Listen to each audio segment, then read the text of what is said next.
It is such a challenge because, of course, we can all write and, kind of express ourselves and express our thoughts, but it's shaping it within that really strict set of conventions and, the kind of, not just the mechanics, but the language that we use that has to be understood by this really specialized field.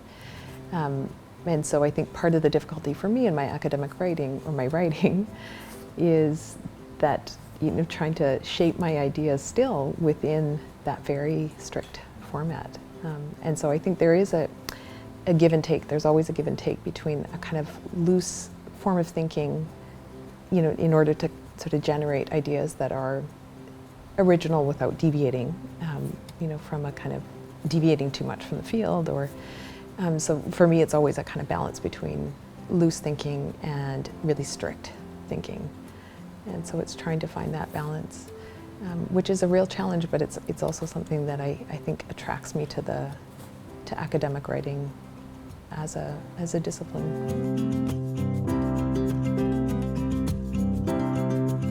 One of the things I try to reinforce to students is that you can't wait for an idea to come before you start writing.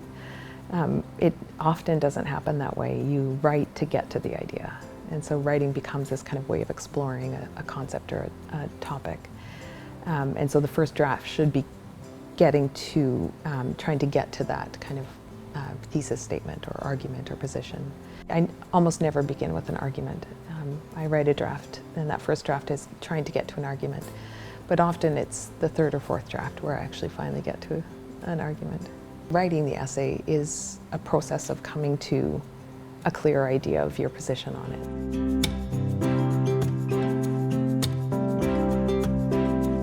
Well, it's the mechanics of an essay are what make it, adhering to conventions of formatting and of citation, organization of paragraphs. Where does the thesis go? Where does your literature review go? Those sorts of things. That is important not just in university, but in any professional context where you have to, there's certain conventions or rules that every profession abides by, and learning those rules and, so that it becomes a kind of second nature is important. It's an important part of professionalization.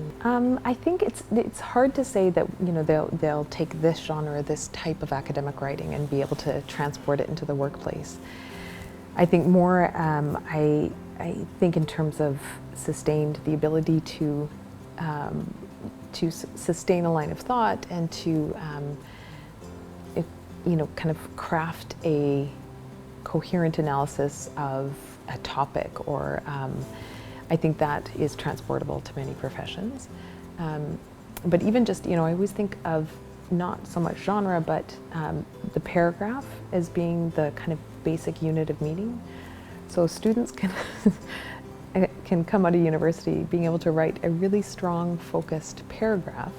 And of course, that's always going to be part of a larger assignment. But really, to be able to do that is a highly important and transferable skill, because of course you can put that in an email, you can put that in advertising copy, you can put that in a policy report. Being focused and clear and precise in your message, whether that's in an email or in a report or in a presentation, knowing your audience, something that is very much part of academic writing is knowing who your audience is. Is it a professional audience? Is it the public? So knowing your audience and speaking to them, knowing the experiences and the expectations that they're coming in with. And then, trying to make use of the level of formality and the decorum that they've learned in their academic writing. I think that's a very transferable, almost immediately transferable skill, because there's a level of formality to almost every type of communication that goes on in the professional world.